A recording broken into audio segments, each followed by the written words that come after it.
Past indefinite tense का voice के बारे में डिस्कस करेंगे। ये पास्ट इंडेफिनिट टेंस सबसे पहले यहाँ पे आपने देखा था कि जब हम बात करते हैं अफर्मेटिव सेंटेंस को लेकर के, अफर्मेटिव सेंटेंस के बारे में, तो यहाँ इसका स्ट्रक्चर था subject plus verb second form, then after that we use object. ठीक है, जैसे I wrote a letter, I wrote a letter. अब यहाँ पे जैसे ही हम लोग आई रोट अ लेटर लिखे, ए वॉइस है एक्टिव वॉइस। ठीक है, जब इसको हम पैसिव में कन्वर्ट करते हैं तो आप जानते हैं कि पैसिव का पहला रूल कहता है कि जो एक्टिव का ऑब्जेक्ट है पैसिव में सब्जेक्ट बन जाएगा, यानी अ लेटर जो यहाँ ऑब्जेक्ट का काम कर रहा है पैसिव में सब्जेक्ट बनेगा, तब फिर हो जाएगा अ लेटर।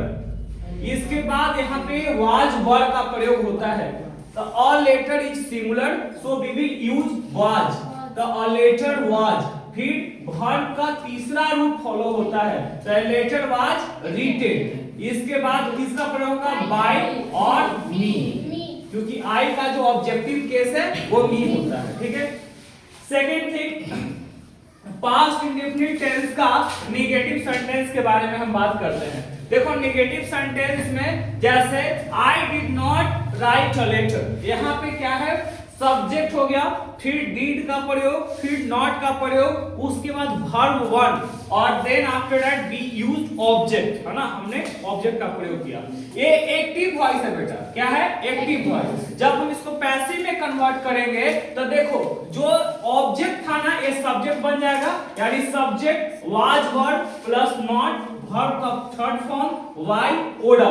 ठीक है, इसके बाद a letter was not written by me, convert कर दिया हमने। जैसे देखो a letter जो ऑब्जेक्ट है सब्जेक्ट बन गया a letter, this is singular so we use was। ठीक ना, यहाँ पे did not है। देखो इंट्रोगेटिव सेंटेंस में did पहले आता है, तो यहाँ पे देखो जैसे एग्जांपल आया did I write a letter, did I write a letter, write a letter, तब यहाँ पे सबसे पहले ये जो वाक्य है आई राइट अ लेटर, यानी ये एक्टिव वॉइस है। ठीक है, अब इसको पैसिव में जब हम कन्वर्ट करेंगे तो इसका रूल है was verb plus subject verb third form, then by, उसके बाद ऑब्जेक्ट, क्वेश्चन मार्क, और लास्ट में क्वेश्चन मार्क। अब देखिए जैसे did I write a letter, a letter जो है यहाँ ऑब्जेक्ट है, तो अ लेटर इज सिंगुलर, इसीलिए यहाँ पे पहले वाज का प्रयोग होगा। ठीक है, फिर वाज अ लेटर, क्योंकि वाज के बाद क्या लिखना है, सब्जेक्ट, तो अ लेटर।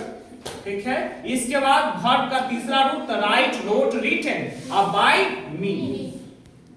सिमिलरली जब बात करते हैं इंट्रोगेटिव नेगेटिव सेंटेंस में, तो यहाँ पे देखो did I not write a letter, यानी यहाँ जब एक्टिव का स्ट्रक्चर के बारे में बात करेंगे तो पहले लग गया डिड, फिर लगा सब्जेक्ट, फिर लगा नॉट, फिर वर्ब वन और प्लस ऑब्जेक्ट, और अंत में क्वेश्चन मार्क। कोई दिक्कत? इसके बाद जब हम क्या करते हैं, did plus subject plus not plus verb one plus object जब डाले, इसको जब कन्वर्ट किए पैसिव वॉइस में, तो पैसिव वॉइस में पहले बताता है rule was verb plus subject plus not, verb का तीसरा रूप, फिर बाय, फिर वो डाल दो। अब यहाँ देखो जब ऑब्जेक्ट के बारे में बात करता है तो अ लेटर है, तो अ लेटर बेटा सिंगुलर है, तो सिंगुलर के पहले जब हम जानते हैं वाज का प्रयोग, तो वाज, फिर सब्जेक्ट आ रहा है तो सब्जेक्ट के तौर पे ए लेटर, तो was a letter not written by me, not written by me, written by me। ठीक है, तो आप ये तीनों के बारे में बताइए कि क्या इसका पैसिव